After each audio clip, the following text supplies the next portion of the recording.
सिखों ने अंग्रेज का साथ दिया मुसलमानों के खिलाफ और ये दोनों बिरादरान शहीद हो गए और ये जंग भी मुसलमान हार गए। इस तरीके से वो मजबूत होते चला गया धीरे धीरे और उलमा खास तौर से इसके खिलाफ खड़े होते रहे, हर महाज पर लड़ाई करते रहे, तहरीकी अंदाज में, तबलीगी अंदाज में, और क्या कहते हैं कि वो प्रोग्राम वगैरह करके और लोगों को असलहा वगैरह से भी मजबूत करके, जंगी सामान से ही मजबूत करके, उसकी ट्रेनिंग दे करके उनके खिलाफ लड़ने के लिए उकसाते रहे। बिलाखिर लड़ाई बढ़ती चली गई और उसका दायरा वसी होते चला गया और बेशुमार उलमा और मुसलमानों की कुर्बानी खास तौर से शामिल है। लेकिन एक आखिरी जंग 1857 की हुई शामली के मैदान में।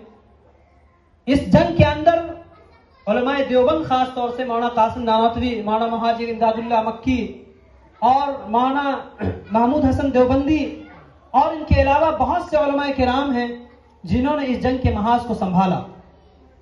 लेकिन इस जंग के अंदर भी मुसलमानों को शिकस्त हुई। उसके बाद गैर मुस्लिमों ने देखा और यह महसूस किया कि अगर हम दोनों कौमें मिलकर इस मुल्क के लिए लड़ाई नहीं लड़ेंगे, जंग नहीं लड़ेंगे, तो शायद ये मुल्क हमारा अंग्रेजों के हाथ में चला जाएगा। लेकिन मुसलमान बहरहाल कमजोर पड़ गए थे, जगह जगह उन्हें शिकस्त हुई थी और बहुत ज्यादा कुर्बानियां उनको देनी पड़ी थी, उनके अफराद शहीद हुए थे। तारीख में लिखा है कि कुर्बानी देने वाले जो मुसलमानों की तादाद है वो तकरीबन 2 लाख से ज्यादा, यानी इस जंग आजादी के लिए मुसलमानों ने सबसे ज्यादा कुर्बानी की थी। 2 लाख से ज्यादा 51,000 सिर्फ उलमा है, 500 उलमा सिर्फ दिल्ली के अंदर थे जिन्होंने अपनी कुर्बानी पेश की थी।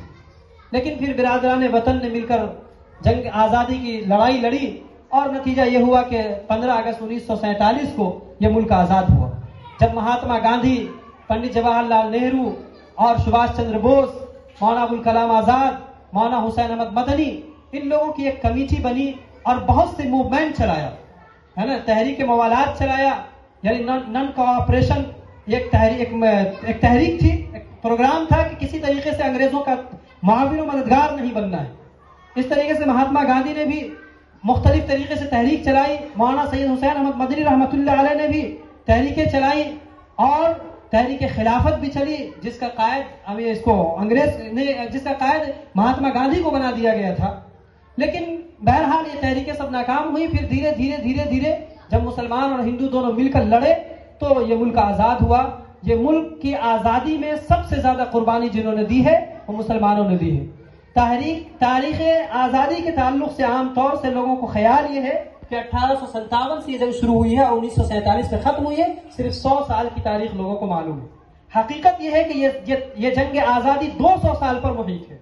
1757 में ये जंग शुरू हुई थी, है ना। वर्द अली खान जो सिराजुद्दौला के वालिद थे, उन्होंने जंग शुरू की थी अंग्रेज के खिलाफ और 1857 तक ये 100 साल जंग में सिर्फ और सिर्फ मुसलमानों ने कुर्बानी दी है। बिरादरान वतन को ख्याल पैदा नहीं हुआ था कि हमें आजादी की लड़ाई भी लड़नी चाहिए।